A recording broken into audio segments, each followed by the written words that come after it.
North Dakota State secondary is one of the top units in the country, ranking #1 in passing efficiency defense and allowing just 160 yards per game through the air.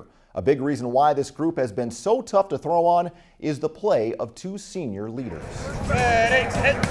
When James Hendricks and Marquise came to North Dakota State, they were both hoping to help put points on the board for the Bison offense. Hendricks came in as a quarterback and Bridges a wide receiver, but plans changed. They were like, what you think about playing corner? And his Coach Shep, he asked me about it, and I was just, I said, I'd do it if I had to. It didn't really cross my mind that it's really going to happen. I started out getting burnt, but yeah, that's how it went.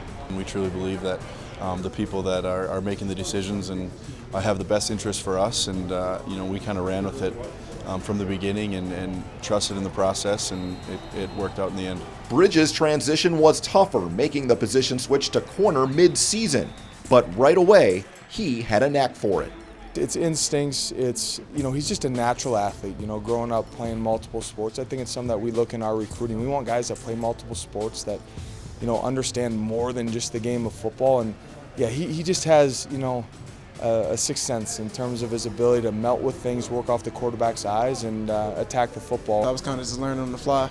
I just knew play man coverage, and then, I was learning everything else as I went. And when I first got to that first fall campus, when everything started to be able to, the first spring ball, everything started to become a little bit natural for me. I started to get the install, and I got to learn it in my own way. Not all players embrace a change in roles, but Bridges did so with excitement and optimism, which is nothing new.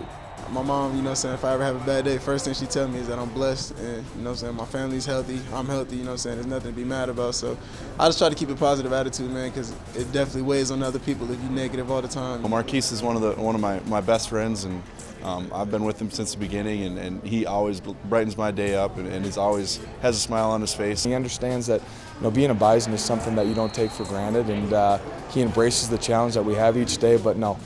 He's like that all the time. Behind closed doors, in meetings, out at practice, even after a tough practice, a young man has a smile on his face. And right now, everyone on the Bison defense has a smile on their face, with two senior leaders setting a strong example for others by simply doing their jobs the best they can. Everything that's happening now, man, because of my teammates trusting me and all that stuff, I just, it's all coming to fruition, man. I've thought about like this for, since I've been a corner, I've been wanting this to happen. It's just really cool to think about our paths and how they matched up. And going from scout team, I'm throwing to him on scout team. We're trying to do what we can to give a good look. And then a couple of years later, we're both in the secondary and now both captains in the DB room. So it's been a really cool road.